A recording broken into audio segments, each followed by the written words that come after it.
Tarde, galerinha do quinto ano. Vamos hoje para nossa aula de terça-feira, tá? Só recordando que a próxima apostila deverá ser entregue amanhã, na quarta-feira, certo? E nós daremos início à segunda apostila a partir de quinta-feira, tudo bem? Então, essa atividade de hoje eu também vou postar no grupo para vocês. Vocês vão fazer as atividades no caderno, agora de português e depois na de ciências, que são 2 aulas hoje, tá? E respondam lá, tá bom? E aí, quando a apostila chegar e a gente começar as nossas aulas da apostila, vocês respondem direto na apostila, tudo bem? Em língua portuguesa, a gente vai aprender hoje, nós vamos falar hoje sobre concordância nominal. O que é isso? Olha lá. Concordância é entrar em acordo, né? Concordar, ou seja, estar em harmonia.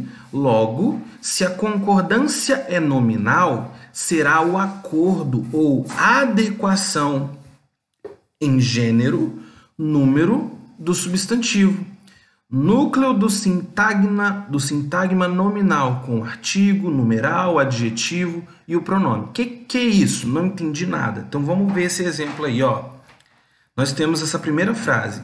Os primeiros candidatos chegaram para a entrevista. Essa frase, ela está em que gênero? Ela está no gênero masculino. Os primeiros candidatos. Ela está em que número? Está no singular ou está no plural? Está no plural, né? Os primeiros candidatos chegaram para a entrevista.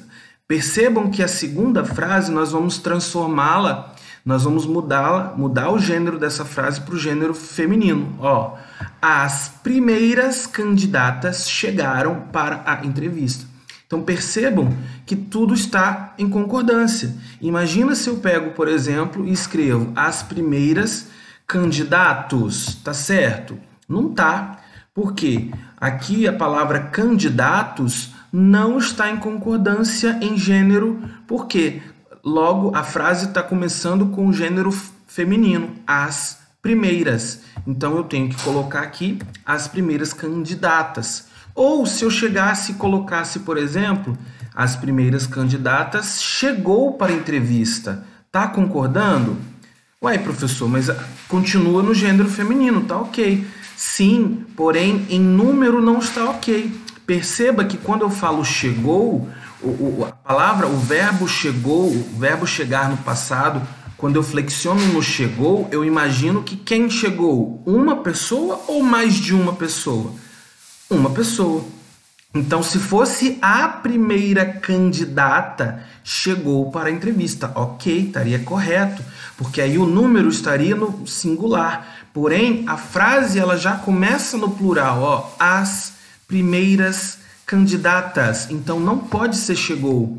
As primeiras candidatas chegaram para a entrevista. Perceberam? Então, nos exemplos acima, a regra geral da concordância nominal foi praticada, ou seja, os determinantes do substantivo estão em harmonia com ele. Por isso, quando o substantivo mudou, o artigo e o numeral tiveram de se adequar. Olha lá, ó. Quais são os artigos? O e o a. Então, se mudou o substantivo, ó, primeiros, de primeiros para primeiras, de candidatos para candidatas, o artigo teve que mudar, o gênero teve que mudar. Certo? Basta lembrar que o substantivo definirá o gênero e o número do artigo, do numeral, do pronome e do adjetivo. Enfim, então vamos praticar. Olha lá. Complete os espaços com a forma apropriada entre parênteses. Nós temos paciência é necessário ou paciência é necessária? Paciência é necessário ou necessária quando se está no meio de uma crise. E aí? Paciência. Aí, professor, não sei, como que eu faço? É só a gente definir. A gente fala que a paciência ela é uma palavra que está que está no feminino ou no masculino? É a paciência ou o paciência? A gente chama de quê? De a paciência. Então, paciência é necessário necessário ou necessária? Se a gente entende que paciência está no feminino, logo, paciência é necessária. Percebam? Paciência é necessária quando se está no meio de uma crise.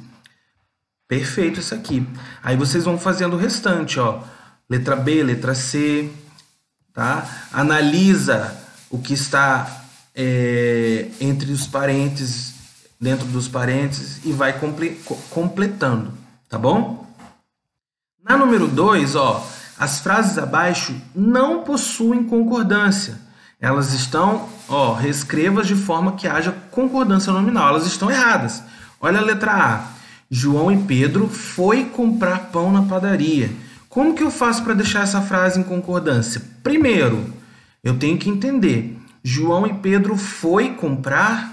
Esse verbo foi aqui foi da ideia de que alguém foi, ou seja, de uma pessoa. Se fosse só o Pedro, daria certo. Ó. Pedro foi comprar pão na padaria. Ok. Se fosse só o João, João foi comprar pão na padaria. Perfeito também. Mas não foi uma só pessoa, foram duas pessoas. Então, como que a gente vai colocar essa frase em concordância? João e Pedro, o quê? Foram comprar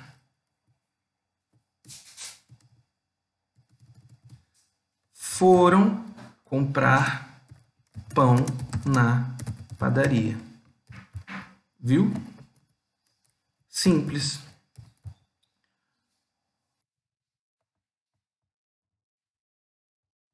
Simples. Vocês vão fazer a mesma coisa na letra B, na letra C, até a letra E. Vão ler cada frase e vai ver aonde que está errado, tá bom? Prestando atenção no gênero, se é feminino, se é masculino. Prestando atenção no número, se é uma só ou se são várias, tá bom? Termina isso daí. Respondam direto no caderno já, coloca lá respostas da atividade de português, coloca a data de hoje e vai colocando só as respostas, tá bom? Agora, terminou português, primeiro termina o português. Terminou português, aí sim você vai para ciências, tá? Nós vamos falar sobre desequilíbrio na cadeia alimentar. Na última aula de ciência nós falamos sobre cadeia alimentar, vocês fizeram uma atividade sobre isso. Aqui nós vamos falar sobre esse desequilíbrio. O que é isso? Vamos lá, vamos entender. Se algum fator alterar algum elo de uma cadeia alimentar, toda ela sofrerá alterações. Por exemplo, imagina que uma plantação de milho seja atacada por uma doença que mate muitos pés de milho. Então, o que aconteceria com os ratos? Ficariam sem comida, porque a gente sabe que o milho faz parte da cadeia alimentar do rato, né? Também. Então, se o milho se a doença atinge o milho e o milho todo, os pés de milho inteiro acabam morrendo, o que vai acontecer com os ratos? Nós vamos ver então que muitos ratos ficando sem comida. E os que não morressem de fome, passariam a buscar outro tipo de alimento. Então, desses monte de rato que vão ficar sem esse milho, porque muitos milhos morreram, vai tendo aí um desequilíbrio nessa cadeia alimentar, esses ratos, muitos podem morrer de fome e outros podem acabar indo buscar outro tipo de alimento. E as corujas? O que acontece com as corujas? Porque as corujas que se alimentam dos ratos, olha lá, ó, as corujas que comem os ratos sentiriam fome, por quê? Se faltou o milho, rato não tem muito o que comer, ou muitos deles vão morrer ou vão ter que caçar outro lugar para comer. Aí, menos rato.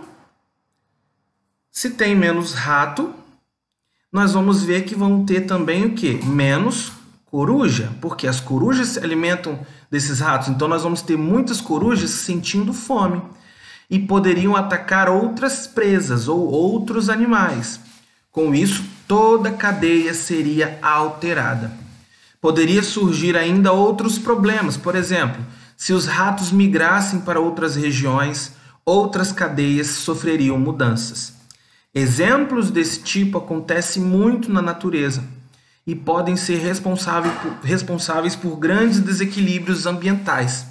A morte de um tipo de organismo altera a vida de outros e as consequências são imprevisíveis. Ficou claro quando que acontece um desequilíbrio numa cadeia alimentar? Então vamos para a atividade, olha lá.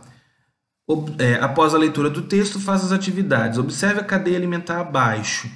Nós temos aqui um esquema, presta atenção. Vamos começar de cima para baixo. Nós temos as bactérias, que são os decompositores. Nós temos o capim, que são os produtores, aqueles que produzem alimento próprio, né? Se alimentam apenas da luz solar. Eles não precisam de se alimentar, né, de carne ou de qualquer outro ser vivo. Nós temos o consumidor, os consumidores, o consumidor primário, a aranha, que a aranha se alimenta do capim. Nós temos o consumidor secundário, que é o sapo, que se alimenta da aranha.